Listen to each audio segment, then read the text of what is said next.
Criterios de electrocardiograma de ritmo sinusal. Acuérdense que la actividad eléctrica auricular es la onda P, la actividad eléctrica ventricular es el QRS, ¿no? Que es la despolarización. Y dentro del QRS está la repolarización auricular y la onda T es la repolarización ventricular, ¿no? Entonces, cuando vemos los QRS, acuérdense de las medidas siempre, que eso ya ustedes lo van a ver en las diapositivas, que son las mismas. Entonces, para ritmo sinusal hay varios criterios, ¿no? Hay varios criterios de ritmo sinusal, pero el que es el mayor, lo principal es que sea positiva en derivada 2, ¿no? Todo complejo, toda una P que sea positiva en derivada 2 va a ser un ritmo sinusal. Derivada 2. Si encontramos en derivada 2 una P negativa, ¿qué será? No me digas, ¿no? A ver. Ya cuarta vez, ¿no? Ritmo auricular bajo. Y cuando encontramos una P isobifásica, ritmo del seno coronario. Pero en esta derivada, ¿no? Porque esto podemos encontrar fácilmente un trazado, una onda P de estas características en B1. ¿No? En B1 podemos encontrar estas características y es normal. Esta onda P negativa podemos encontrar normal en el ABR y es normal. Pero estamos hablando de la derivada 2. ¿No es cierto? Gracias. Entonces,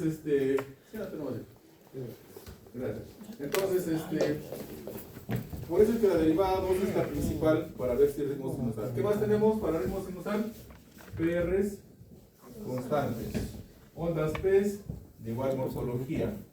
RRs regulares, no constantes, regulares. Una onda P que antecede al QRS, QRS antecede a onda P, etc. Y el eje entre menos 30 y 120. Entonces, básicamente, ese es un ritmo sinusal. Salud. Ahí, por decir, ¿qué cosa ven ustedes? Se nos hace por Creo que al revés, ¿no? ¿Se disocia quién? Este saloncito está bonito, ¿no?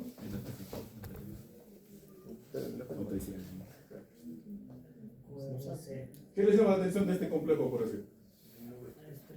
Tiene todo, ¿no? Tiene casi todas las... Acuérdense que la frecuencia cardíaca también tiene que ser entre 60 y 100 para una frecuencia cardíaca, para un ritmo sinusal. Entonces, ¿tiene P positiva en derivados? Sí. ¿Tiene PRs constantes? Probablemente sí, ¿no? Porque nosotros en un trazado electrocardiográfico siempre la parte final, la cuarta línea, va a ser una derivada 2 larga, donde vamos a poder ver si es ritmo, si es RR constantes y la presencia de ondas P constantes y el PR. No acá no se ve mucho, pero tiene la mayoría, ¿no? Entonces, frecuencia cardíaca habría que sacar, ¿no? ¿Saben cuál es la frecuencia cardíaca? 300, 150, 100, 75, 60, 50, ahí se acabó. Entonces, por ese método no nos sirve, por decirlo, ya es menos de 50. ¿Tendríamos que contar cuánto? 10 cuadrados. ¿Cuántos hay? A ver, ¿cuántos sacan? 5, 10, 15, 20, 30, 30, 35, 40. 1540 más o menos 37.5, ¿no? Entonces es una bradicardia. Cuando hablamos de bradicardia, vamos a ver. ¿Cuánto? 37, ¿no? Frecuencia cardíaca de 37. Entonces, un paciente que tiene frecuencia cardíaca de 37 puede ser normal. Sí puede ser normal. Un paciente que hace deportes, un deportista, por ejemplo. Pero también podemos encontrar un paciente que tiene problemas del nodo sinusal.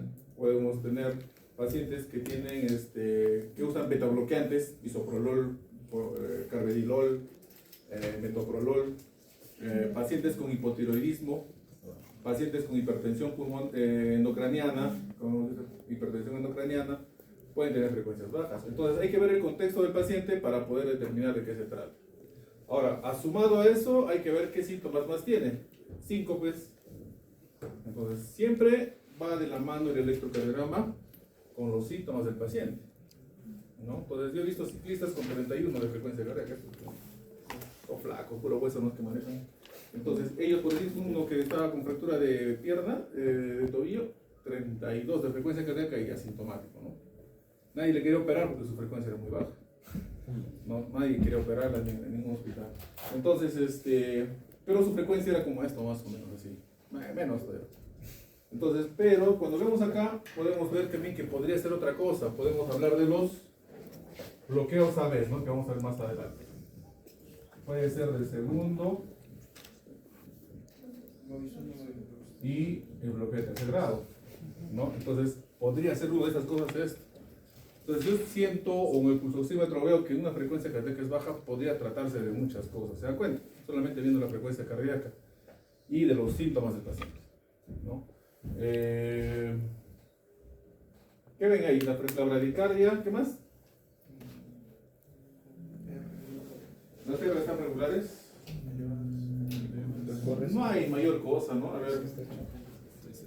Entonces, para ritmo sinusal, básicamente estamos viendo que es una bradicardia sinusal. Por eso, puede tener frecuencia entre menos de 60, sí, y el ritmo sinusal. ¿No es cierto? O sea, no es un criterio mayor, como se podría decir, la frecuencia cardíaca a menos de 60. Podría tener, ¿qué más? PRs, constantes. Sí tiene. Entonces sí tiene PRs constantes, ¿no? Pero las medidas tendrían que ser una misma derivada larga, ¿no? ¿Ya? Listo. ¿Qué más? Y cuando vemos medidas, vemos, por decir, en la onda P, que tiene que tener una medida, ¿no? ¿Cuánto tiene que ser? Cada cuadradito es 0,4 segundos o 40 milisegundos, lo que quiera, ¿no? ¿Cuánto tiene que tener? Tiene que tener menos 10. Menos de 2 cuadraditos y medio tiene que tener. Cuando es más de 0,10,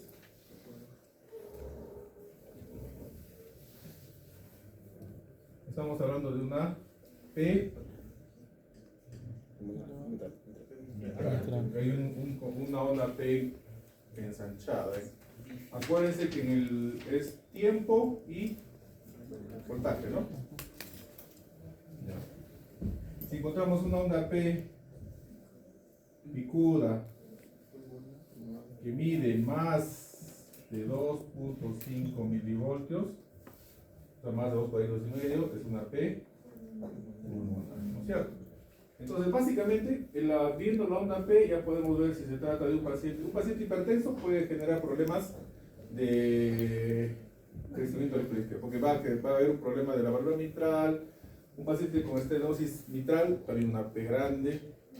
Un paciente que ha tenido tuberculosis, fibrosis pulmonar, EPOC, puede tener una P así alta, puede tener, ¿no?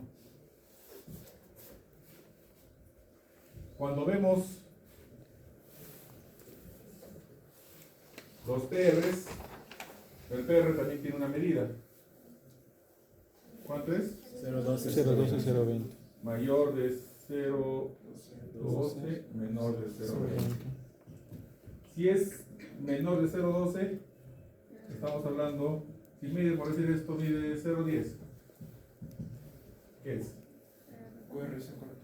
PR corto. Estamos hablando del PR, no estamos hablando del corto. PR corto, síndrome de preexcitación, ¿no? Entonces hay que ver si podría ser un WER. Si es un PR corto, asociado a taquicardias supraventriculares, ¿no? Si es un PR mayor de 0,20, 0,22 por decir. Bloqueo de primer grado. ¿No? Bloqueo de primer grado. O que puede ser normal en deportistas, como decíamos, o puede ser asociado a un problema de miocarditis, alguna enfermedad inflamatoria del corazón que está generando trastornos a nivel del nova D. Cuando vemos el QRS, este QRS también tiene su medida. 0,6 a 0. Puede ser de 0,06 a menor de 0,10. ¿No es cierto? Menor de 0,10. Si vemos un QRS mayor de 0,12, ¿qué vamos a ver? Vamos a irnos al campo de los bloqueos, ¿no? De los bloqueos en los trastornos de conducción de las ramas, porque tenemos un fascículo derecho uno izquierdo, uno anterior y uno posterior. Si esto encontramos un QRS ancho, vamos a ver si se trata de un bloqueo completo de rama derecha o un bloqueo de rama izquierda.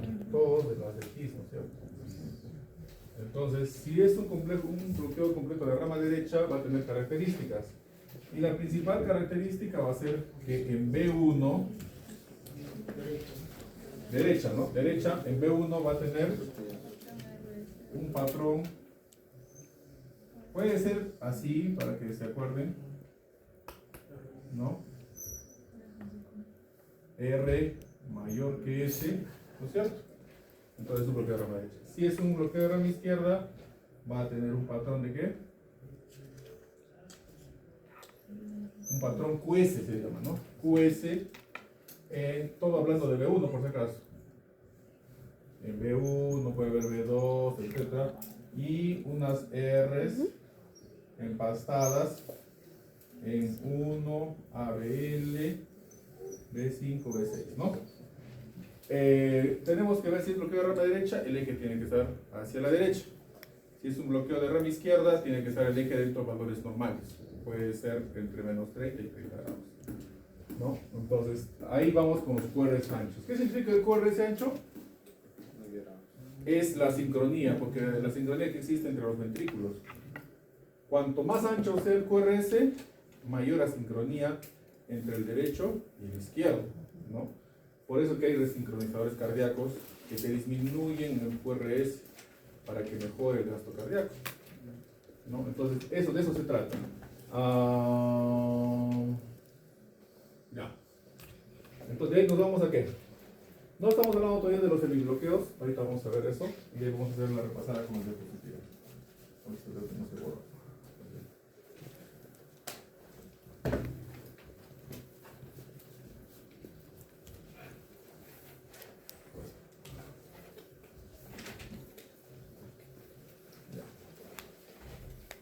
¿Qué más observamos en un complejo QRS?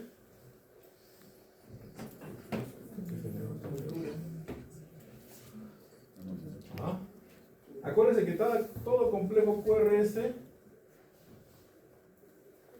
tiene una onda Q. Siempre va a haber Q, ¿no?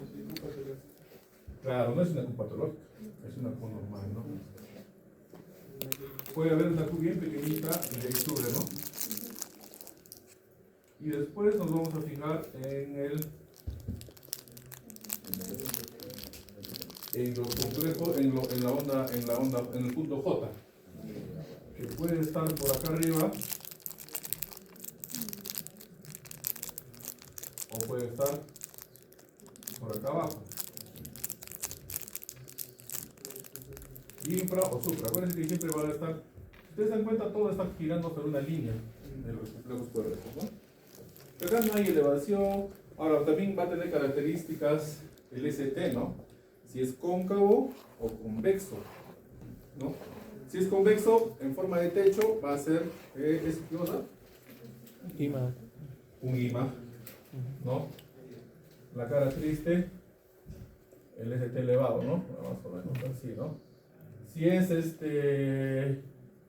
Cóncavo. la carita feliz, Pericarditis. puede ser una pericarditis, ¿no? Básicamente.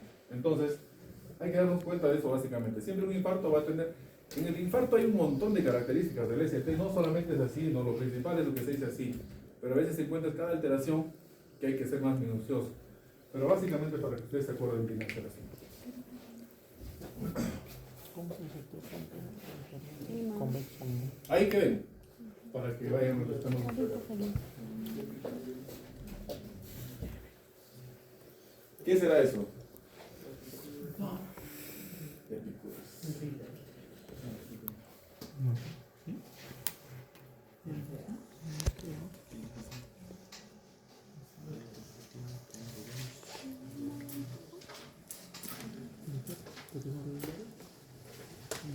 ¿Qué les llama la atención de ese complejo?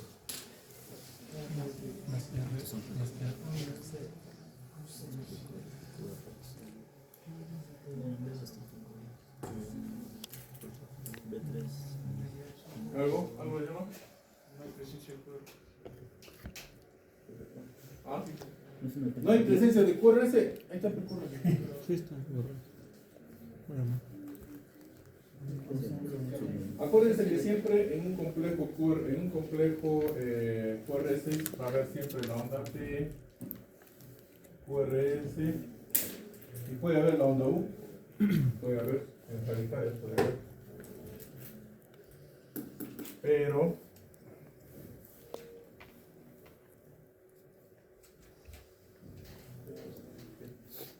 la característica va a ser que va a ser diferente pues a la onda P, ¿no? Va a ser diferente, no va a ser igual. Ahí que vemos ahí. ¿Qué cosa les llama la atención? ¿Que hay una arritmia? ¿O no? Sí. Sí hay una arritmia, ¿no? Porque esos complejos, como dicen que la mure, me caigo, no se rían.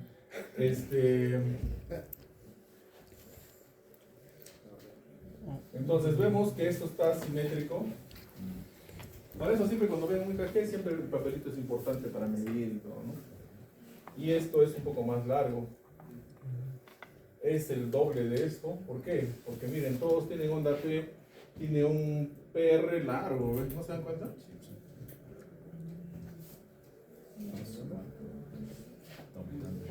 Acá está ahí.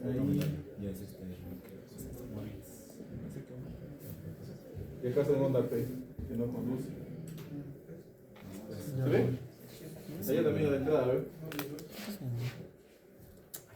Entonces habría que medir el PR si tiene las mismas características. ¿Tendrá las mismas características? ¿El PR tendrá el mismo tamaño? Habría que medir, no, la verdad que no lo digo. A ver. Ahí más o menos.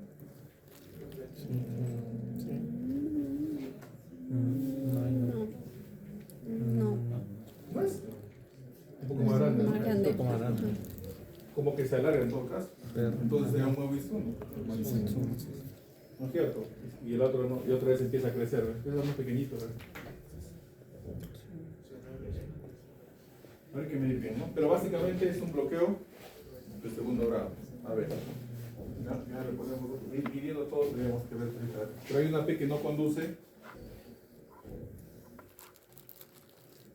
Y este es un patrón, lo que hablábamos de los puntos J. Puede haber supradesnivel del punto J o infradesnivel del punto J. Este es un infarto de cara inferior, ¿no? 2, 3 ABP es inferior en ST elevado. Ya, eso ya ustedes han visto en un infarto. Y esto es lo opuesto a la imagen en espejo del infradesnivel del ST. Acá, elevación de B3, B4. Acá es todo paciente que tiene elevación del ST en cara inferior, siempre hay que tomarle derivadas derechas y derivadas posteriores. Si siempre tomas izquierda. Derecha y posteriores, la parte posterior, ¿no? Para ver si es infarto derecho o infarto posterior. Posterior. Acá está B3, B4 y ahí elevación del ST. Derecho posterior. ¿No? Entonces es con un ventrículo, un infarto de acuérdense que el ST siempre va a ser esta característica, ¿no? Lento, ascenso, caída rápida. Cuando vemos en carpa de las mismas medidas, son ondas T hiperagudas, puede ser un inicio de un infarto. Cuando vemos T altas, puede ser una hiperpotasemia, potasio elevado. Por eso que el electrocardiograma es una ayuda en nuestro diagnóstico. Paciente renal que tiene 6.5, 7, así de potasio, el EKG va a ser el indicador. Si encontramos un potasio bajo, vamos a tener un ST aplanado, una T negativa. Entonces siempre la clínica es la que manda, nos ayuda, ¿no? Entonces eso hay que tener siempre en cuenta, por eso ustedes tienen que saber bastante de cirugía. Ahí lo mismo, ¿no? Es un infarto ST elevado de la cara inferior, ¿no? Y aquí también es un infarto ST elevado. No se ve bien, ¿no? Hasta el final de la postura.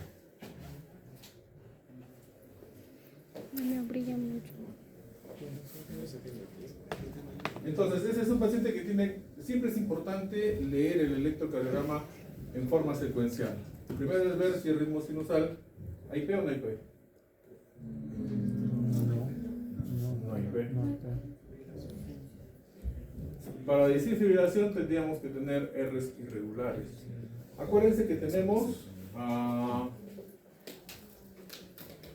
el ritmo sinusal que está entre 60 y 100. Tenemos el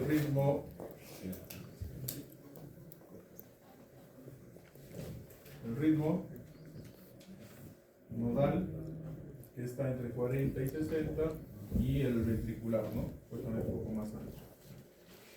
Pero en el ventricular las ondas P van a estar por su lado, ¿no? Fácilmente puede ser así. O no hay P, pues, ¿no? Entonces entre 20 y 40. ¿No es cierto? Entonces aquí la frecuencia cardíaca es más o menos 300, 150, 175, 60, 35, 20, 37. Entonces estamos viendo una bradicardia, no se sabe si es sinusal porque no veo una P. Y este es un paciente de 70 años con antecedente de dolor abdominal, disminución de apetito, como decía su compañero, por una fibrilación auricular, que está en tratamiento con digoxina. Entonces, acuérdense que la digoxina hay que tener cuidado siempre con los valores de clearance de creatinina, porque puede generar una intoxicación digitálica. Y en el complejo QRS vamos a ver las cubetas digitálicas, ¿no? Entonces, ¿qué síntomas produce? Lo mismo que es el dolor abdominal, náuseas y vómitos y pérdida de apetito. Es lo que ustedes, los ancianos que toman digoxina, generalmente como controlador de frecuencia cardíaca, ¿ya? Entonces, esto es lo que estábamos hablando de los tractos de salida, los anteriores, perdón, el derecho y el izquierdo, y el izquierdo que se partía en anterior y posterior. Y ahí salían los semibloqueos, que ahorita vamos a ver en las diapositivas. Y las irrigaciones, todo paciente que tiene infarto del lado derecho, cuando es irrigado el nodo sinusal por la arteria coronaria derecha, nos puede generar, al igual que la circunfleja, nos puede generar trastornos del ritmo. Si es muy proximal al nodo sinusal, nos puede generar trastornos del ritmo y alteraciones del nodo sinusal. Podemos hacer bloqueos en los pacientes, podemos hacer los ritmos nodales, bradicardias, pausas, etcétera, en el paciente, ¿no? Entonces, es un problema cuando se valora el nodo sinusal.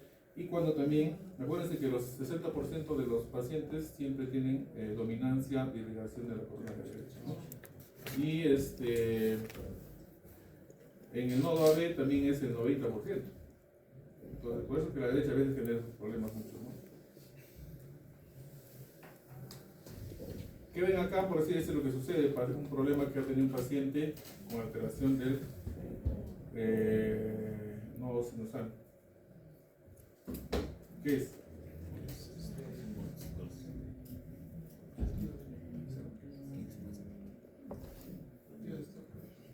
No, es una pausa ahorita arriba. Es una pausa sinusal, ¿no? Es una pausa sinusal donde el corazón está latiendo normal y de un momento a otro se para. Y el paciente se desmaya. ¿Cuánto tiene que pasar para que se desmaye el paciente? Más o menos 3 segundos. En ritmos sinusales, 3 segundos de pausa, el paciente se recupera. En ritmos de fibrilación auricular, tiene que ser mayor a 3.5 segundos. Entonces, todo paciente que tiene este problema y se desmaya y su pausa es más de 3 segundos, ya requiere marcapaso, ¿no? Ya requiere marcapaso, pero antes de eso hay que descontar si tiene algún problema, como les decía hace rato, hipotiroidismo, beta-block que está tomando, ¿no? Que podría alterar, pero un poco difícil. Tenemos nosotros en el hospital, en el Carrión, tenemos un paciente que está en su ritmo de fibrilación con frecuencias de 38, ¿no? Asintomático, mareos. Y justo cuando ya estaba por ponerse el marcapaso, hace un apendicitis. Entonces, para que lo operen, se tuvo que poner un marcapaso transitorio. Se le operó el paciente pero cuando ya estaba determinado para que le pongan el marcapaso definitivo, seguía haciendo fiebre, ¿no? Haciendo fiebre. Entonces, para poner un marcapaso, el paciente que tiene que estar libre de infecciones, porque hay la posibilidad de que pueda generar una infección pues, del corazón, una endocarditis, ¿no? Entonces, hay que tener cuidado. Inclusive este paciente está en riesgo para endocarditis porque está con el cable de marcapaso. Dentro de todo ese problema que ha tenido de las infecciones, el paciente hizo fibrilaciones auriculares, pero con respuestas altas, o sea, una taquicardia de 120, 130 de frecuencia cardíaca, ¿no? Y se tuvo que poner lo contrario, como estaba con el marcapaso, se podía usar betabloqueantes.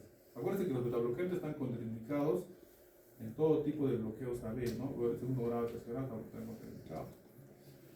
Entonces se le puso porque estaba con el cable marcapaso. Entonces ahí es una clara situación de un paciente que de lo que estaba en pausas empezó a hacer taquicardia.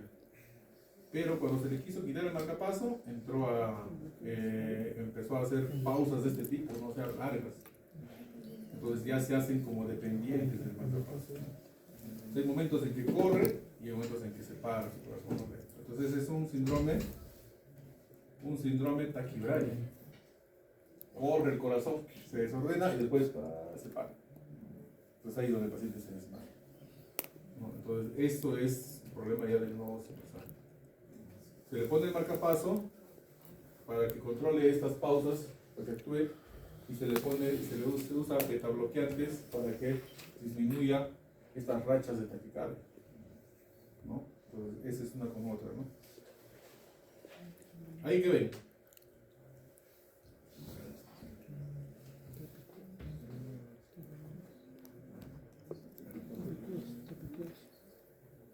Entonces aquí vemos, por decir, no hay una P, ¿no? No hay una P y vemos que es un ritmo normal, ¿no?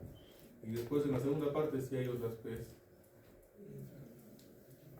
No sabemos qué tipo de ritmo es porque la derivada 2 en la segunda parte no hay, pues no la derivada hasta acá. La derivada 2 para decir si es sinusal o es auricular, bajo, etc. Entonces cuando vemos un paciente con hipertensión arterial y le tomamos un electrocardiograma, ¿qué cosa pensamos encontrar en un corazón grande? En un corazón con hipertenso no controlado. Básicamente una hipertrofia, ¿no? Porque si no está controlado, aumenta el grosor de las cavidades, básicamente el ventrículo izquierdo, y podemos encontrar ya procesos de dilatación de la aurícula izquierda, ensanchamiento, insuficiencia mitral. Pero en el EKG, un indicador nos va a dar que es una hipertrofia del Sokolov, que es más fácil, ¿no? Ahí más adelante vamos a ver otras cosas. Y lo otro es, por decir en otro caso, un paciente que viene con dolor torácico, pero del tipo pleudítico, joven, pródromos de estar en la selva, y pródromos de hecho fiebre, y viene con dolor pleudítico. Acuérdense que siempre para un dolor de tipo coronario, de tipo infarto, tipo 1, porque hay 5 tipos de infarto, al menos el tipo 1, que es por placa, ¿no es cierto? Entonces, básicamente hay que ver los factores de riesgo cardiovascular, ¿no? Factores de riesgo. Por decir, ¿cómo es tu nombre? Moisés. Moisés, por decir, ¿se podrá hacer un infarto por placa? ¿Por tipo 1? ¿Sí? No creo, ¿no? Porque es joven. No, es joven, entonces no creo que es un infarto, ¿no? Si me ven a mí, no, sí, no, este es un infarto. Es de tipo 1, ¿no? Entonces, ¿por qué? Edad, sexo, colesterol, diabetes, si es que hay, ¿qué más? Sedentarismo, fumador, diabético, todas esas cosas condicionan a que el paciente cada vez esté más cerca de un proceso de isquemia miocárdica o un infarto tipo 1 por placa. Pero si es infarto, dice, no, yo lo dudo, ¿no? Entonces busco otra causa. Hay varias causas de dolor torácico, ¿no? Entonces, si hablamos con trastornos de la elevación del ST, si un ST elevado, puede haber disección de las arterias coronarias, si hay un dolor de pecho intenso, puede hacer un puente intramiocárdico, ¿no? Pero nosotros como como clínicos en una primera fase, eso no lo vamos a diagnosticar ni con ecografía. Entonces tenemos que buscar la frecuencia de lo que sucede en los pacientes. O sea, la cabeza del dolor torácico, ¿quién está? Los problemas isquémicos. Un infarto total. Pero si se trata de Moisés y le digo que ha estado en la selva, ha estado con fiebre, y es un dolor pleurítico que calma cuando está echado, cuando está parado y con posición hacia adelante, tiene una posición antálgica, entonces a ver pensando en un problema de pericarditis, ¿no? Básicamente, ¿no? Puede ser un tipo 2, oferta de demanda, anémico, una tirotoxicosis, ¿no? Entonces hay que ver las causas, por eso el paciente se engloba en total. Entonces, si Moisés viene ¿cómo es tu nombre? Yasmín, viene con dolor torácico a la emergencia. Viene por decir, ¿cómo se llaman esas discotecas? ¿Cómo se llama discoteca? Jora. Ya, viene de Jora, ¿no? Con dolor de pecho, llorando viene. Llega a la emergencia. ¿Será infarto? Bien poco probable, ¿no? Encima está aliento de licor y todo. ¿Ah? Corazón roto. Claro, o sea, un problema de despecho puede ser, ¿no? Podría ser. Entonces yo tengo que valorar, por eso tenemos nuestro tercer ojo, ¿no? De poder ver la ectoscopía de nuestro paciente. Pero a la cabeza siempre está. Lo mismo pasó a un paciente de 33 años que llegó a la emergencia y con dolor de pecho, pero mareado. Con dolor de pecho, tampoco me contaron, no estudió. Y como él estaba faltoso, no quería, o sea, como estaba mareado, quería que la atiendan rápido, no sé qué. Se fue de la emergencia. Pero tenía un dolor torácico típico, 33 años. ¿Qué era? Gordito era, ¿no? Gordito.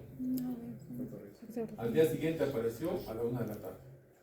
También seguía con dolor de pecho, ya más tranquilo. Y también ya había quemado su corazón, o sea, había hecho infarto de la cara anteroceftal. ¿Qué antecedentes tenía? No sabía que era diabético, no sabía que su colesterol estaba por las nubes, tenía algunos otros vicios más, obeso, ¿no? Entonces tenía fumaba, entonces tenía todos los machitos para infarto, y de verdad que se infartó, y 33 años, joven, ¿no? Yo hasta era más joven que el de 33, y se infartó, sedentario, no trabajaba en la oficina. Entonces, siempre hay que valorar con nuestros ojos todo y a la vista siempre lo principal. Pero 20, 22 años es un poco difícil, ¿no? Ha habido pacientes con infarto ST elevado, pero de tipo por vasoconstricción, lo que decían en los síndromes X, decían antes, ¿no? Por vasoconstricción, más que a veces por lo que les gusta a algunas personas, ¿no? Entonces genera problemas de vasoconstricción. Entonces eso también genera dolor de pecho. Le das un vasodilatador y calma el problema, ¿no? Entonces hay que tener en cuenta todas las cosas, pues se tienen en cuenta y se pregunta rápido. Por eso ustedes tienen que hacer una máquina de preguntar, ¿no? ¿Cómo es el dolor? ¿Qué características tiene? En este caso es pleurítico y el infarto nunca va a tener una posición antálgica. No, el infarto está echado, está sentado, señor, siéntese, no puedo, voy a morir. Piloerección, palidez, sudoración, entonces todo eso es un infarto de miocardio, ¿no? En una pericarditis vamos a encontrar elevación en la mayoría de las derivadas del ST de tipo convexo, ¿no? O de la carita feliz, ¿no? Vamos a ver ese tipo y una depresión del perro. Entonces, básicamente, encontramos eso en los pacientes. Pero en la parte aguda de la pericarditis, porque si yo tengo después de 15 días, sigo con el dolor, tengo un dolor hace 15 días, le tomo el electro, no va a haber nada, pero es parte de una pericarditis que está en una fase ya final, ¿no? de la pericarditis, pero sigue con dolor y requiere otros exámenes para determinar. Paciente con antecedentes de insuficiencia venosa que presenta disnea súbita y dolor torácico y hemoptisis. Un TEP, ¿no? Entonces en el TEP, lo más básico, en el EKG tenemos que tomarle siempre, vamos a encontrar este McKinway, que sí hemos visto, ahora estos últimos 2-3 TEPs hemos visto más frecuente los McKinway, ¿no? Pero antes no sabía mucho, ¿no? Pero ahora estamos viendo. S profundo en 1, Q en 3, T negativo en 3. Pero también podemos encontrar otras cosas. Bloqueos de rama derecha, nuevos, trastornos de la repolarización, o sea, T medias planas, betas planas, negativas, arritmias, etc. Todo vamos a encontrar en estos pacientes, ¿no? Y básicamente va a depender del grado de extensión de del TEP y del grado de compromiso también de las presiones a nivel del ventrículo derecho, ¿no? ¿Qué hay ahí? Digo también, ya de lo que hemos aprendido.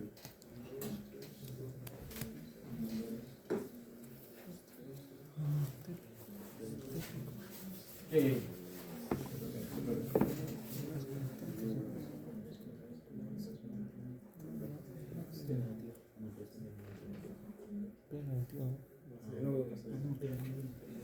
No hay. Así.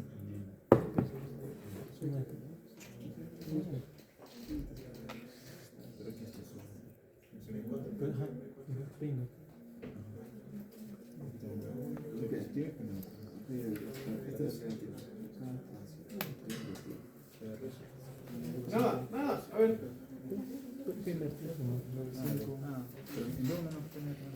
¿Qué hay? ¿Cuál es el diagnóstico?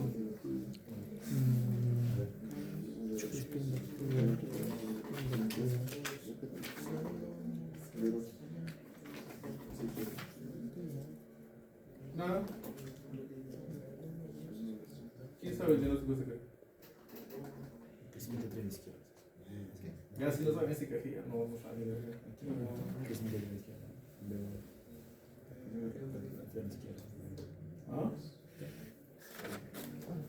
Nada. Habla. Lo que veo no. Ah, no, pero eso es otro. Espera. Está mal. Tampoco para acá.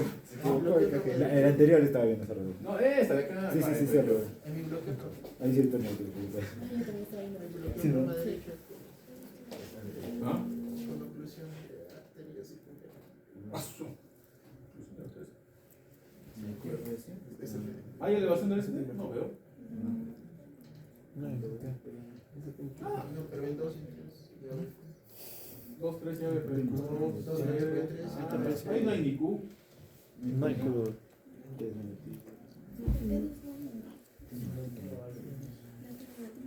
¿Qué peces no es este? Me dijeron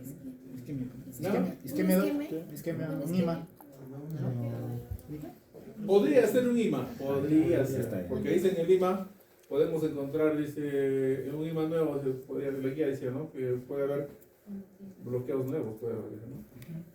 Pero, ¿qué es lo que? Ah, soy tan mala. ¿Qué pasó? Que no venga casi nada. ¿Quién es tu profesor? Nada, a ver. Calderón. Lo vende el pobre doctor. No hay ni ese elevado. Nada. Mira ese acuerdo ese. ¿Recuerdo? Y ese es como de con. Ahorita voy a echar la clase. Sí. Sí, sí, Uno de cono de la. Ahorita vamos a echar la clase. exacto, sí, hay uno de cono y Conejito, el otro ya. Bloqueo de rama derecha. Ya, ahí está. Ahí está, mira, es el bloque de rama derecha que hemos hecho en este momento. Hay una R pequeña y una R alta. Y la R, mire, acuérdense, mira, esa R mide más o menos 3 cuadraditos, son 15 milímetros, ¿no? Cuando mide más de 6, ya es hipertrofia del ventrículo derecho, ¿no? Y mira, tiene unas T negativas que dicen sobrecarga sistólica y las R altas acá sistólica del ventrículo derecho, sobrecarga del ventrículo derecho, ¿no? Otros que atribuyen a esas T negativas simplemente al problema eléctrico, ¿no? Pero sobrecarga, ¿no? Sobrecarga eléctrica. Entonces, básicamente, por decir esto, es dicen un TEP. Mira, bloqueo de rama derecha, fácil.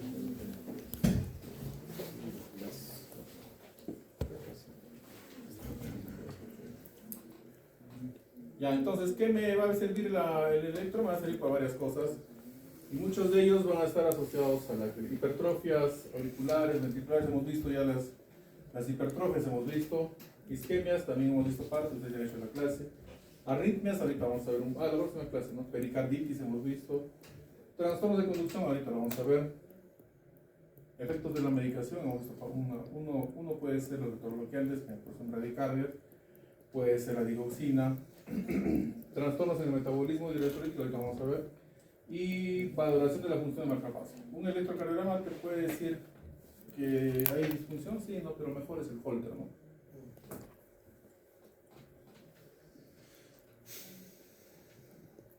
Suspiran todavía. El amor, El estrés. El estrés. El amor a estas alturas. Ahí que ven. Hay una, Una- supra desnivel del segmento ST en el APF. ¿Cómo? Elevación total del segmento ST en el APF. Ya. El 2. Y el 2 también, ajá. Cali 3. ¿Qué más? A ver. No se acuerda.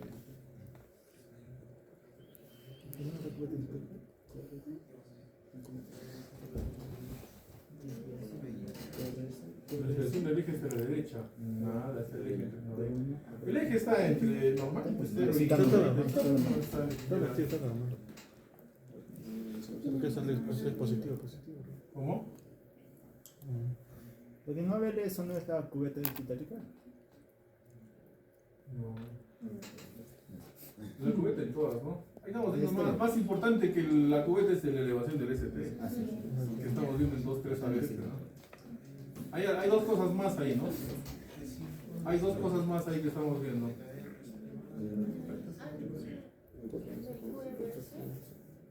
¿Perdón?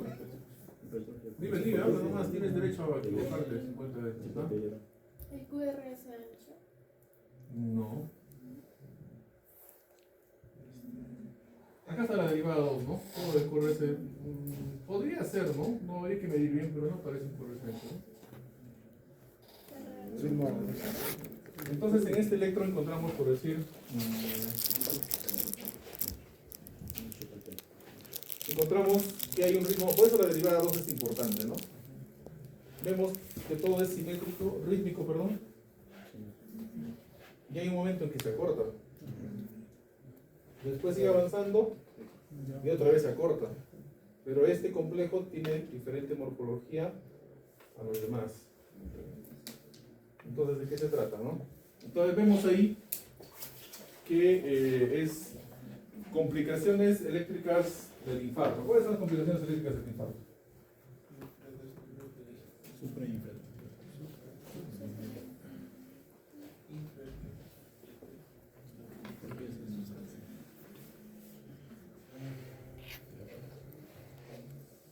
¿Cuáles son las complicaciones eléctricas? Entonces vemos ahí que está, está yendo así y un momento en que, bueno, está yendo más o menos ahí, y ahí no se corta, ¿no? Entonces cuando tiene la misma característica de un ritmo sinusal, esto va a ser una contracción auricular prematura. Eso es lo que estamos viendo ahí postadito, ¿no? En este de acá.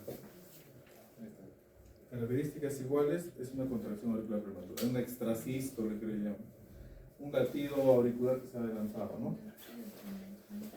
Cuando vemos que se trata de un complejo diferente, como estamos viendo ahí, más grueso está, ¿no? ¿Qué será eso? Una contracción ventricular prematura. Entonces, los problemas de infarto tienen mucho que ver con las arritmias cardíacas, bloqueos, las TEVs, ¿no? Taquicardias ventriculares, las fibrilaciones ventriculares. Y es importante dentro de las 6 primeras horas, o al menos las 12 o 24 si quieren, pero dentro de las 6 el paciente tiene que estar con su cardiodesfibrilador. Porque hace una TEV, taquicardia ventricular sostenida, y el paciente se muere. No lo salva nadie. Entonces, ahí está la razón. Entonces, es muy importante las complicaciones eléctricas del paciente con infarto. Está tranquilo, así, no hay dolor y un momento se muere, ¿no? Sucede, ya nos ha sucedido cuántas veces. Pero el paciente se muere y los familiares no creen. Está tranquilo, se ha muerto. Se muere.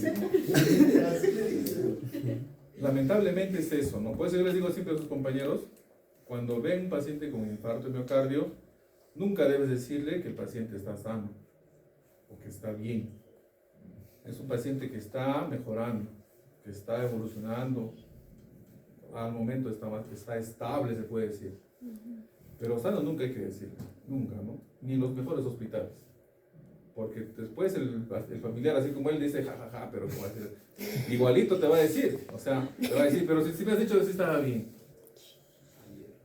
Nada, el paciente se muere. A veces los pacientes que tienen infarto, que se han infartado, todo lo hacen en su cama. Todo lo que se imaginen. Comen, leen, escuchan, ahí no hacen, todo es en su camilla. Ha habido casos, por decir, estaba en el 6º día de infarto. No, que no puedo hacer deposición, que hay que ir al baño. La técnica lo baja, lo lleva al baño. Empujo y se muere en el baño.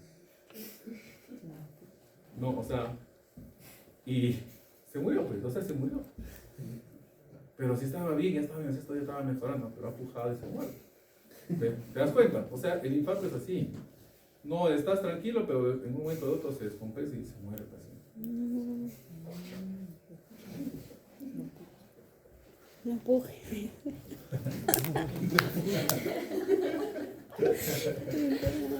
Sucede. ¿Qué puedes hacer? ¿Ah?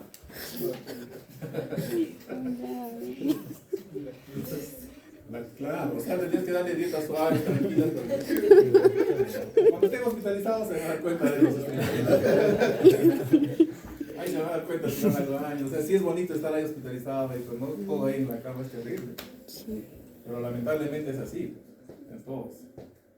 El paciente no puede moverse mucho, no puedes, por eso que no hay televisión en las UCICAR, ¿no? ¿No han visto que había un paciente venezolano que se había infartado una fecha, estaba con tratamiento ya para el infarto, y vio el partido de Perú, ya este pata se ha vuelto ya casi peruano, ya conocido, el servicio era bueno, muy buena gente, era profesor en Venezuela, y ya caminaba, creo que 30, 40 cuadras diarias, caminaba porque hacía ejercicios, era ansioso, ¿no? Y un día en el partido de Perú, no sé con quién antes de la clasificación, hace 2 años, gritó el gol, ¿no? Así con tanta ganas que se infartó.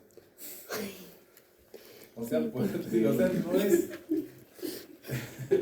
Parece mentira, pero es cierto, ¿no? O sea, todo lo que sucede con los pacientes. No vale ser ansioso, por ejemplo. Hay que tomar la vida muy deportiva. Así se jalen 3 veces.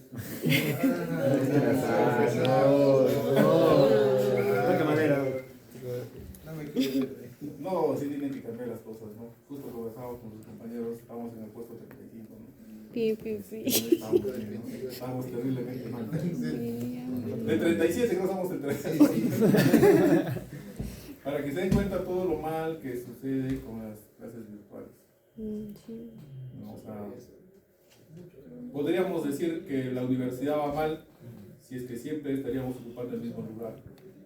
La Universidad Continental ha ocupado hasta el 8º lugar en las primeras promociones. Primera, segunda, 8º lugar. 8º, 9º, ahí estaban 7, 9. Y es que los chicos estudiaban y tenían las 10. ¿No? Entonces, porque había esa exigencia y se jalaban sin reclamar, ¿no? Había gente que estaba 2, 3 veces jalado, ¿verdad? Pero la mayoría, creo que el 90% de estos chicos ya están acabando, ya son residentes, creo que hay otra cardiología, cirujanos cardiovascular y todo, ¿no? O sea, son chicos que se han esmerado y se han esforzado.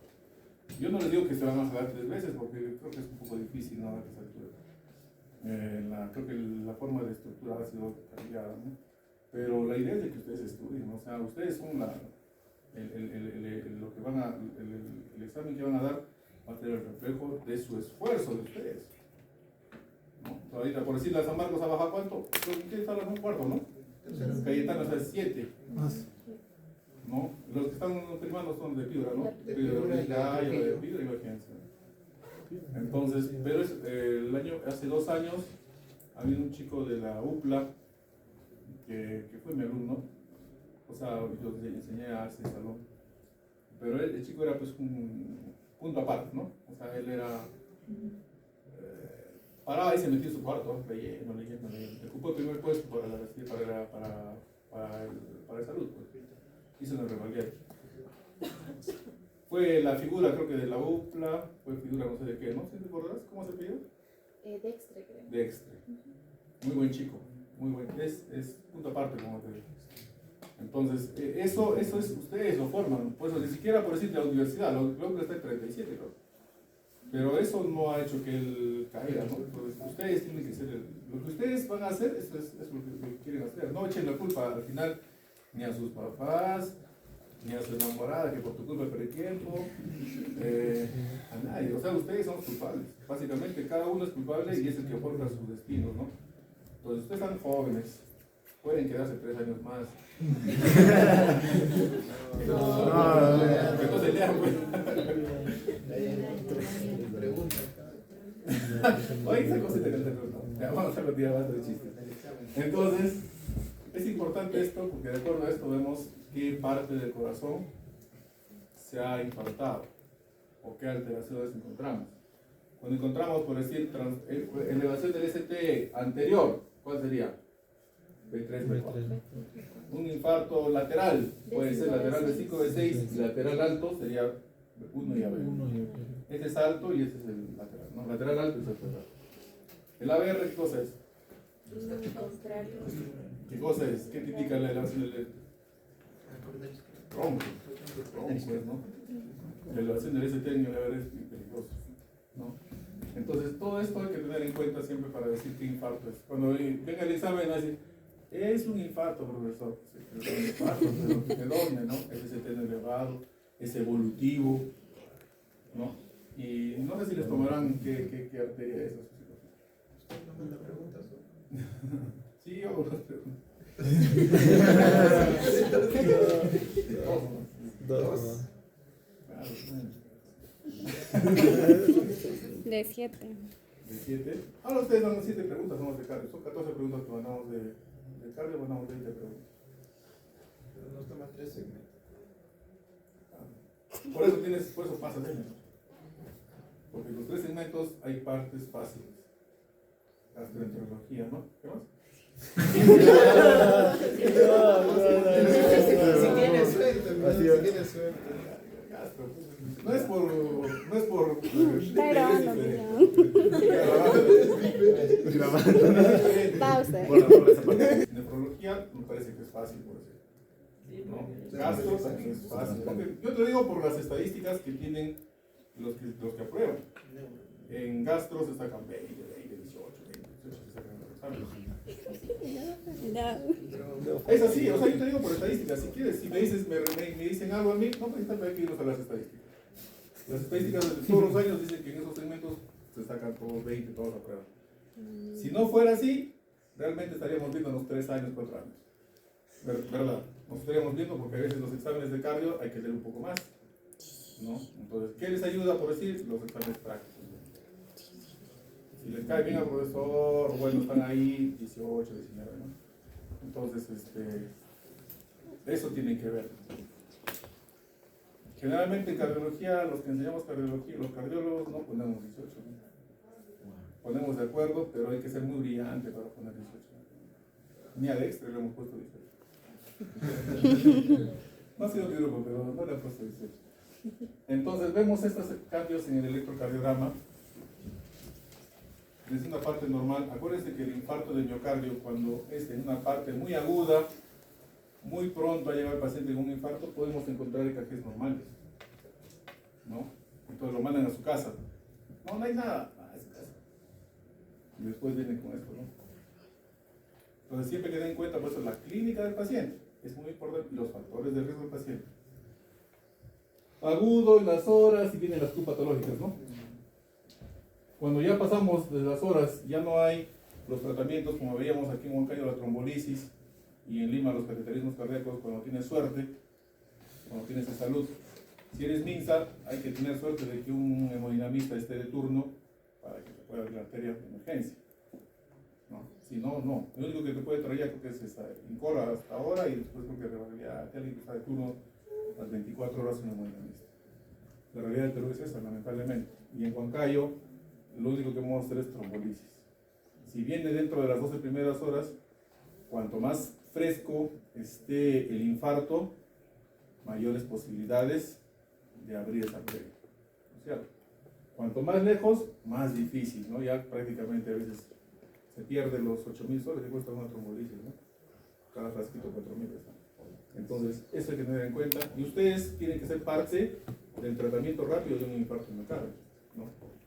A veces viene un infarto, viene solito. A ver, señor, pase a facturar su EKG. Está con cólico, dolor. No, no hay nadie, no, solito está. No, pase a facturar. A veces, la gente que no tiene conocimiento de cómo es un infarto ST elevado, al paciente que está con dolor torácico lo manda a hacer su colita para que pague su EKG o para que tramite por decir. Entonces, eso sucede, yo no estoy hablando de ninguna mentira, es así. El técnico dice, no, se hace, ¿no? Entonces nosotros tenemos que ser parte del cambio y tomar un EKG de emergencia y ver de qué se trata. De repente nos equivoquemos, pero si no, si le damos al clavo, estamos salvando una vida, ¿no? La vez pasada ha habido un paciente con, hace 6 meses, un paciente con infarto anterior extenso, que vino de una provincia, ¿no? Que tenía EKG todo el paciente. Paciente con ya evolutivo, que había sido infartado en la mañana y llegó en la noche al hospital. Tranquilo, ¿eh? O sea, no coincidía la clínica con el electrocardiograma que estaba todo ya casi todo destrozado su corazón. Y el paciente de 75 años, ¿no? Joven, sin dolor, paciente sin dolor. Llegó a la emergencia y dice, vamos a hospital, vamos a hospitalizarlo, pues, ¿no? Y el paciente en un momento empezó su parada cardíaca, así, rapidito. Llegó tranquilo, riéndose, no hay dolor, está echado, sin signos, se tomaron la radiografía, no había signos de falla cardíaca, porque para los infartos hay que ver el Philip-Kimball también, pues, ¿no? Y el riesgo de mortalidad. Entonces, no había limpio los pulmones, pero hubo una sonrisa y se murió. Por eso el infarto es así, ¿no? Entonces, pero se trató de ayudar al paciente, no sale, la gente no sale, si no sale ya no sale.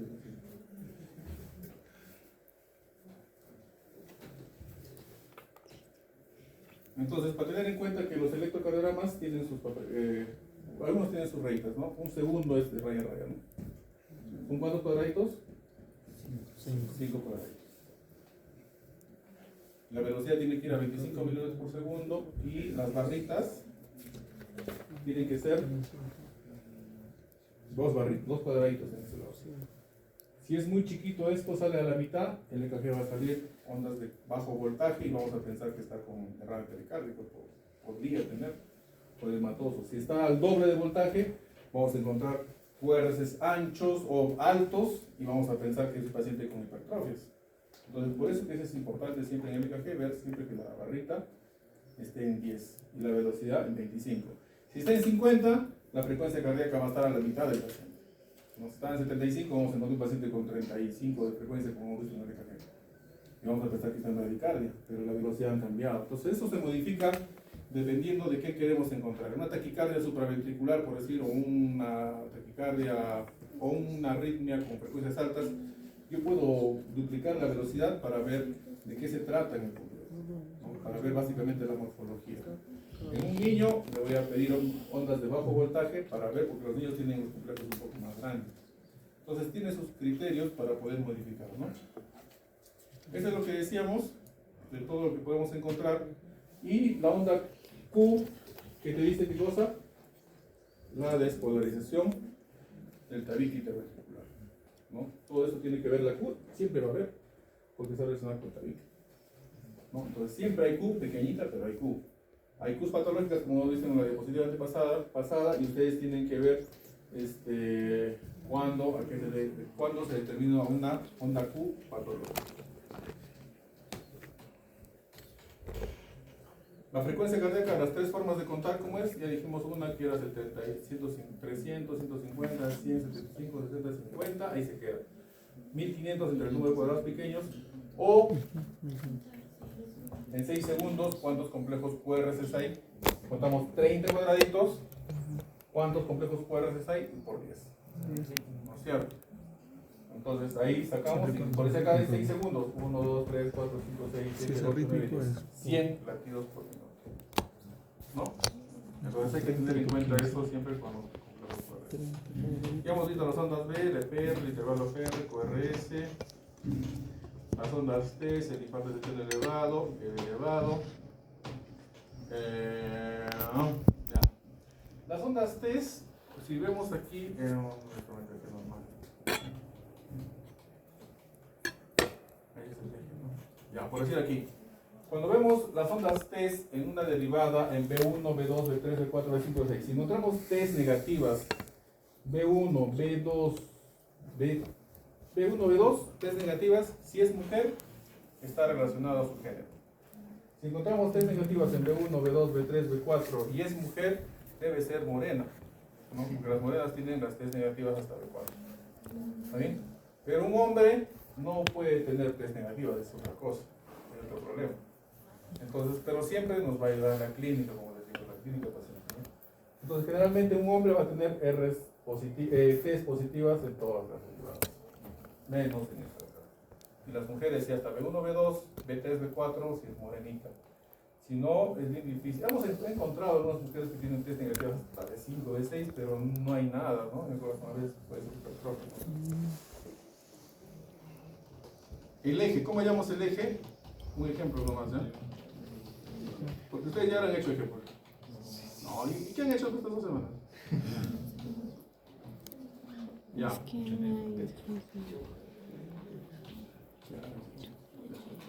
Entonces,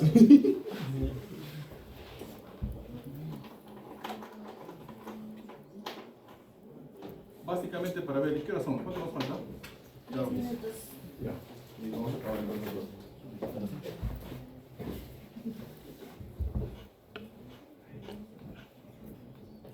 Entonces vemos la derivada 1, el ABF, ¿no? Su cabecita, pies, sus manos, ABL,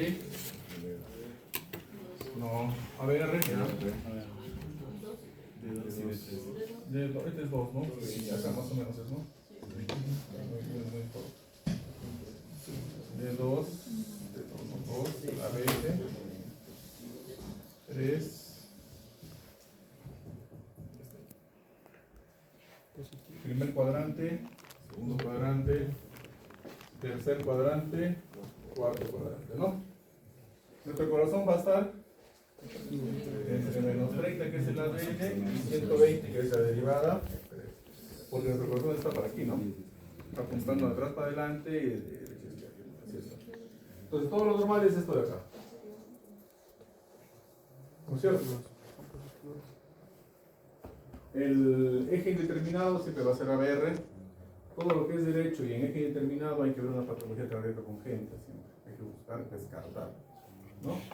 Ya. Uno, ¿qué es? Positivo o negativo. Positivo o negativo. Ahí se. Todo lo que es para arriba es positivo, todo lo que es para abajo es negativo. Positivo. Uno. Ya. Izquierda, ¿no? ABF. Acuérdense que para hallar el eje yo tengo que buscar solamente las frontales. No voy a buscar el B1, B2. Ahorita voy a decir frontales nada más. ABF. Negativo. De para arriba, para arriba. Entonces negativo acá, ¿no? Entonces mi eje está a la izquierda. Ahí tengo que ver si es que mi paciente está dentro de un valor normal, o sea, si está entre menos 30, que es lo normal, o escapa, o está a un extremo izquierdo, ¿no? Si es que es para la parte más de menos 30 grados, los complejos QRS van a ser de esta característica, ¿no?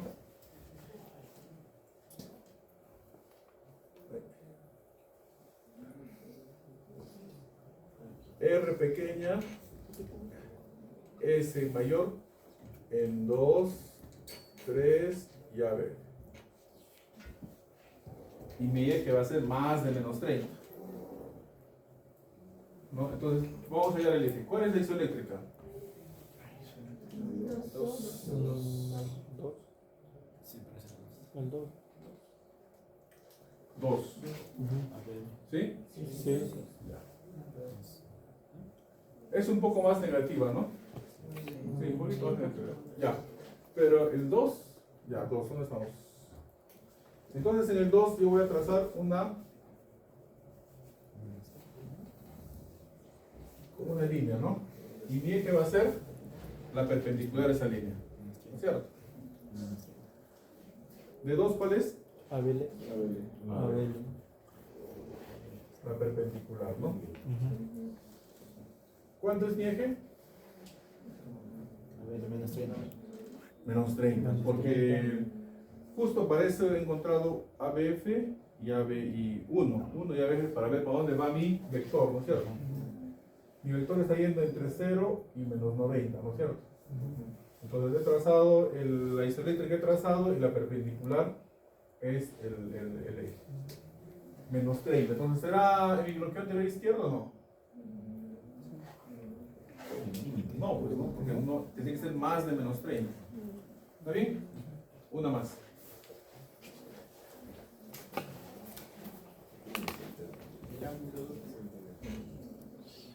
Pregunta, porque si no lo vas a hacer por los cuales. A ver, te voy a explicar. Doctor, ¿y si en uno y en ABF son isoeléctricos? ¿Cómo sacó el eje?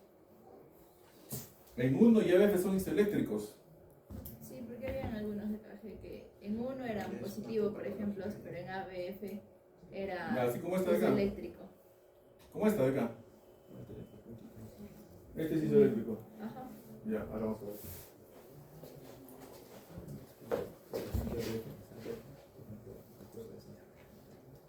¿Se entendió? ¿Se entendió? Sí, ¿no? Más o menos, ¿no?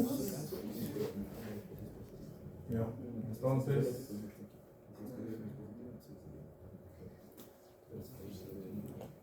Ya. A ver, ¿uno qué es? Isoeléctrico. Isoeléctrico. Ya. ¿A dónde pongo? ¿Ah? Ah, puntito. Porque... Ahí. Porque desde y para la derecha, el ABF, Positivo. ¿cuánto es bien? 90. Es más fácil, ¿no? ¿Está bien? Entonces no está desviada a ninguna parte ni nada. No, ahí está, pues no hay nada. La isoeléctrica es 1. Entonces, la isoeléctrica no está ni para la derecha ni para la izquierda, es ahí. El ABF es positivo, entonces está yendo para acá. Ya, pues es mi equipo. Entonces tienen que acordarse que la 1 tiene que ver con ABF, el 2 con ABL y el 3 con ABL, ¿no? Básicamente, si nos acordamos de eso, encontramos todo. ¿Está bien?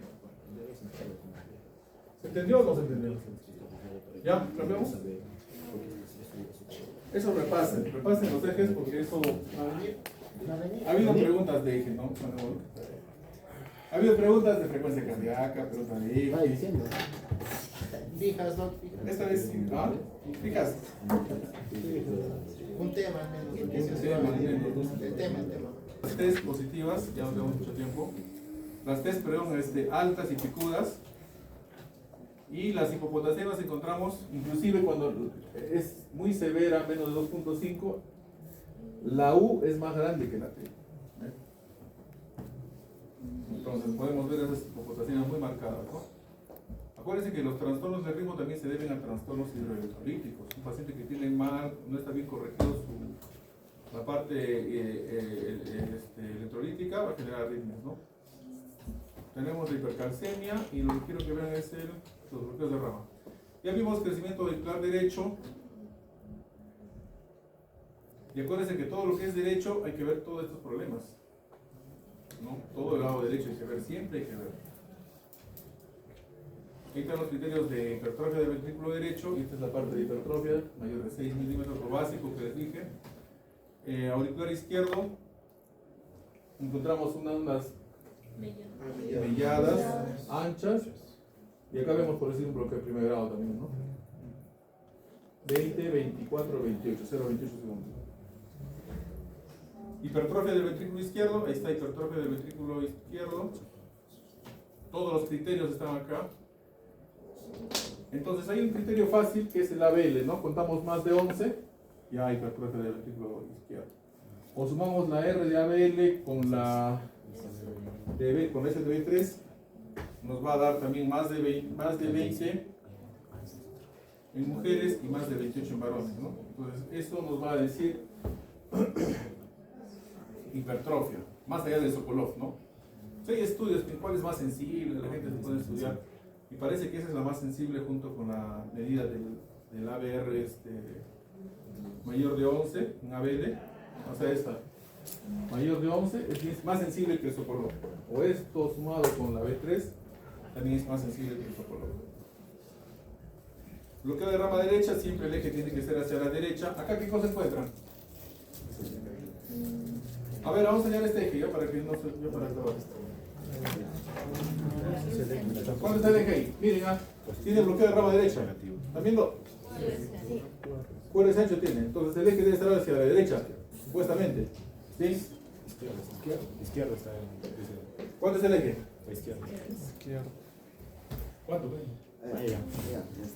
Ponte por ahí, pues.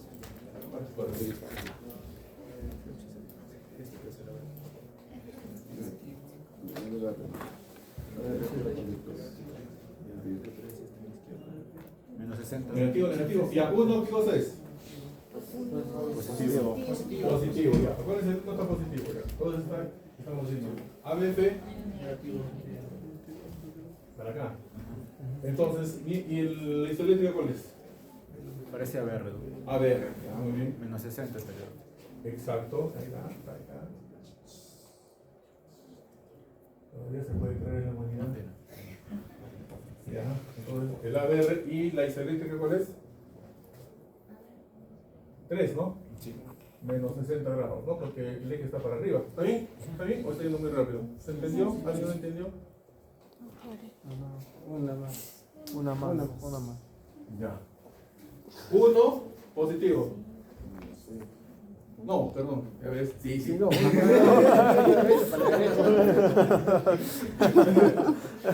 Vale. 1 hacia Derecha. izquierda. Volteamos. Volteando. Este es izquierdo, ¿no es cierto? El corazón está acá. 1 hacia la izquierda. Positivo. Izquierdo. ABF, negativo, más para arriba. Entonces mi eje está acá, ¿no es cierto? Izquierdo. Entre 0 y menos 90. La isoeléctrica es ABR. Hemos dicho que donde está la isoeléctrica trazamos una línea, ¿no? Entonces tratamos la línea en ABR, ¿no? Tienen que preguntar, ya les he dicho, nunca se queden callados. Ya, entonces esta es la línea. La línea de ABR y nuestro eje va a ser la perpendicular a eso. Y la perpendicular ya les he dicho yo que ABR D3 tiene que ver con ABR. ¿Está bien? Entonces ABR y trazo mi perpendicular. Si quieren hacen si quieren sus medidas, eso está a menos 30, está a 30 grados, está a 60, 60 más 30 y está a 3, ¿no? ¿Qué hacen su geometría, no? Menos 60, trigonometría, ¿no?